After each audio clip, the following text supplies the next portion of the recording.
So all the month of December, our theme has been forgiveness. If you haven't had a chance to look at the Touchstones Journal, which is on this theme, it comes out in the weekly newsletter and is on the website, I invite you to do so. There are a lot of resources there. But today, on this last Sunday before solstice and Christmas, and actually I realize this is also the fourth Sunday of Advent, which is dedicated to love, which is very appropriate, we are going to explore stories of extraordinary, impossible forgiveness.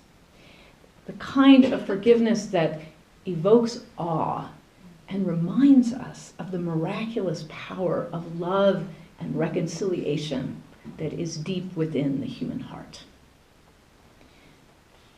And part of the reason I wanted to do this is there is so much extraordinarily bad news right now. And it's easy to get cynical about humanity. But there is another side to who we are, and that's what I want to lift up today. And I do want to warn you that I will be telling some inspiring but intense true stories today, which might be a bit much for young ones. I think most of them went to religious exploration, or those with a history of trauma. And I just want to say this so that if any of you want to slip out and come back to sing carols in 15 minutes, you can do that. A psychologist who has spent most of his career studying forgiveness, Robert Enright, writes that the most fundamental aspect of who we are as humans is our desire to both give and receive love, to be in connection with others. That's what we are. I think this is true. Unfortunately, the harm that we sometimes inflict on one another, even those we love the most, and the anger and hurt that that harm can engender, can get in the way of our love and connection with one another. And I think it's important to remember it's natural to cause trouble for one another. It really is. That's just the way it is. That's the way we're built. But if we aren't careful, that momentary anger and hurt can harden into resentment and broken relationships. Enright writes, resentment occurs when anger not only comes to visit, but sits down in our hearts, takes off its stinky shoes, and makes itself too much at home. After a while, we don't know how to ask it to leave. And this can happen on a national or even a global scale and leads to wars and violence that affect millions, with the retaliation and counter-retaliation going on for generations.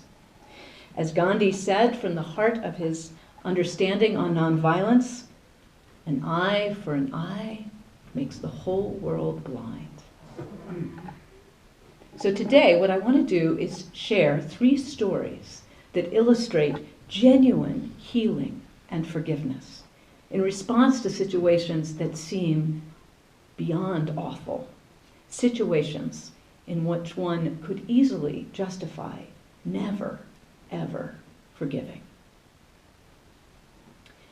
The first is about 2 men who were in opposite sides in the same war. One man was a British soldier, Eric Lomax, captured by the Japanese during World War II. The other was a Japanese soldier, Nagase Takashi, a translator and interpreter. In 1943, Eric was captured and imprisoned and repeatedly interrogated by his Japanese captors with the same translator each time. Eric survived, but for 50 years after the war, he was filled with a compulsive hatred and desire for revenge against the Japanese for everything that he had endured. He became obsessed with finding out who the men were who had interrogated him, and particularly the man who had been his translator, whose face appeared in his nightmares over and over and over again. In 1995, as part of his quest, he wrote a letter to a newsletter for former prisoners of war asking for information. And as a result of that letter, someone sent him a newspaper article about a frail 71-year-old Japanese man, Nagase Takashi, a former Japanese soldier who, filled with horror and remorse about his role in the war, had become a person dedicated to peace and reconciliation, and who had given his life to honoring the soldiers who had died while prisoners of the Japanese. When Eric saw the picture of Nagase, he recognized him as the translator, the man he had hated for 50 years. And Eric Lomax wanted revenge. He wrote in his memoir, "People who hand out advice about forgiveness have not gone through the experience I had. I was not inclined to forgive, not yet, and probably never." Eric's wife wrote to Nagase, telling him about her husband. Nagase wrote back, expressing his sorrow and shame, and saying that he would be willing to meet Eric if Eric was willing to meet him. Eric wrote about the extraordinary thing that happened to him when he read Nagase's letter. Anger drained away. In its place came a welling of compassion for Nagase and me, coupled with a deep sense of sadness and regret. I began to think the unthinkable, that I could meet Nagase face to face. They arranged to meet in Thailand, in the very city where Eric had been imprisoned. This is Eric's description of meeting Nagase for the first time as they approached each other. He began a formal bow, his face agitated. I stepped forward, took his hand, and said, "Ohayo gozaimasu, Nagase-san. O genki desu ka?" "Good morning, Mr. Nagase. How are you?" He looked up at me, trembling, in tears, saying over and over, "I am very, very sorry." He said to me, 50 years is a long time, but for me, it is a time of suffering. I never forgot you. I remember your face, especially your eyes." He looked deep into my eyes as he said this. He was kind enough to say that compared to my suffering, his was nothing, and yet it was so obvious he had suffered too. They spent several days together. And then Eric Lomax wrote and presented Nagase Takashi a formal letter of forgiveness, writing that the war had been over for 50 years, that they had both suffered, and that Nagase had been most courageous and brave in arguing against militarism and working for reconciliation. Finally, in his memoir, Eric wrote, "Meeting Nagase had turned him from a hated enemy with whom friendship would have been unthinkable into a blood brother. And I had proved to myself that remembering is not enough if it simply hardens hate. Sometimes the hating has got to stop."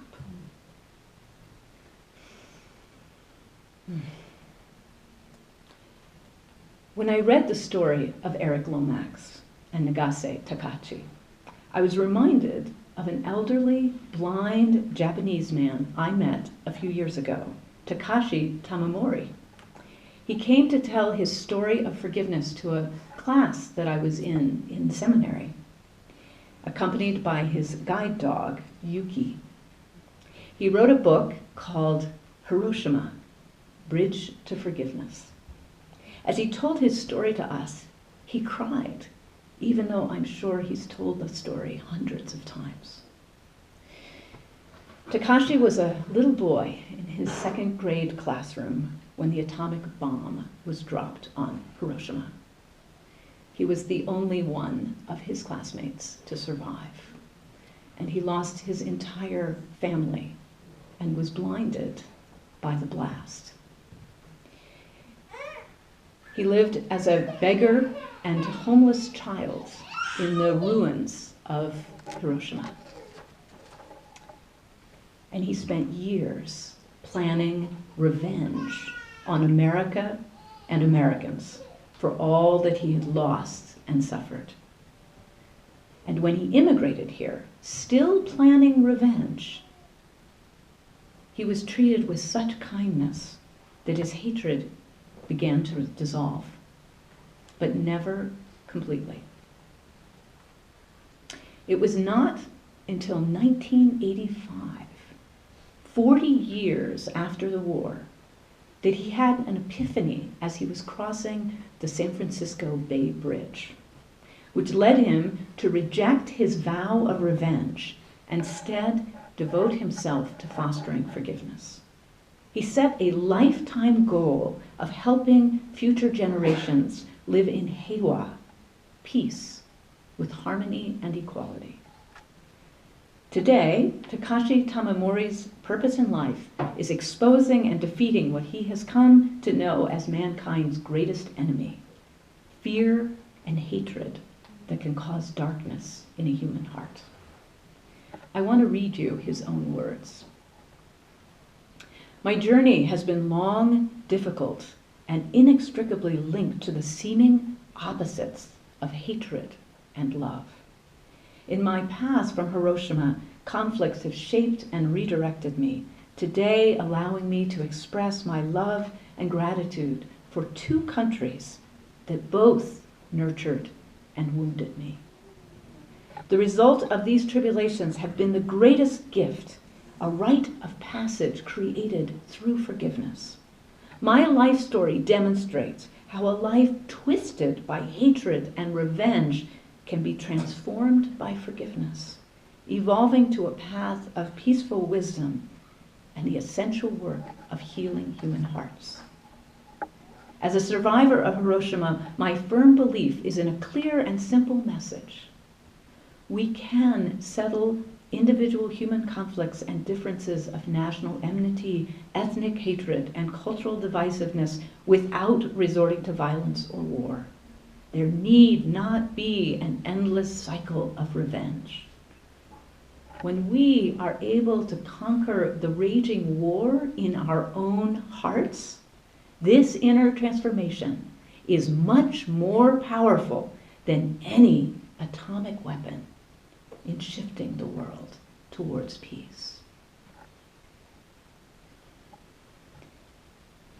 And finally, I want to close with one final true story, and this is a Christmas story. You may have heard it before, but I think we should tell it every Christmas. The story of the Christmas truce. It's Christmas Eve, 1914, in the middle of the nightmare of World War I. And the British and German soldiers had been in trenches parallel to one another, often just a few hundred yards apart, shooting at one another for months. But that Christmas Eve, something wondrous and miraculous happened all over the Western Front for hundreds of miles. So I want to share a first-hand report. A British captain wrote in a letter, "We are having the most extraordinary Christmas day imaginable." I wish I could do the British accent. A sort of unarranged and quite unauthorized, but perfectly understood and scrupulously observed truce exists between us and our friends in the front. The thing started last night. A bitter, cold night with white frost.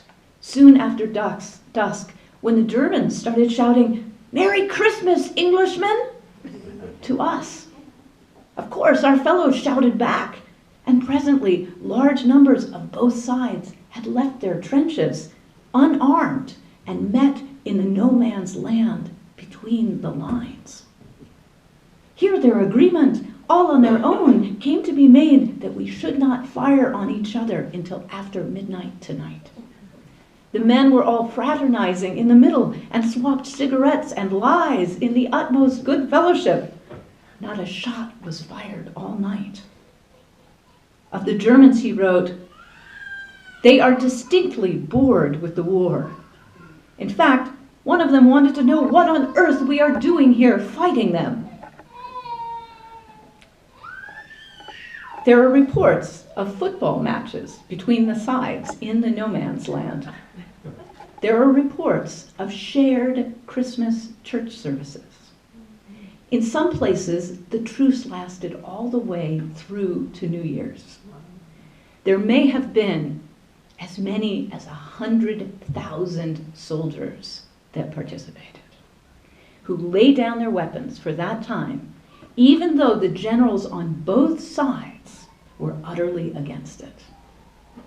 Some men from both sides who survived the war remained friends for the rest of their lives.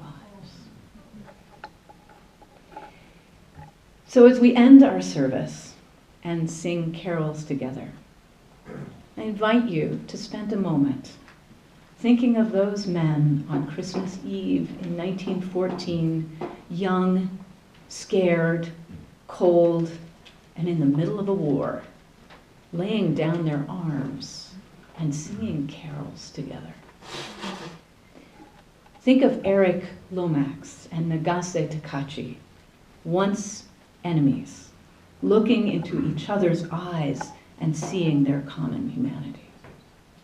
Think of Takashi Tamamori and his words, "When we are able to conquer the raging war in our own hearts, this inner transformation is much more powerful than any atomic weapon in shifting the world towards peace." This is the power of the human heart, the true possibility of transformation, forgiveness, and peace, even in the very darkest of times.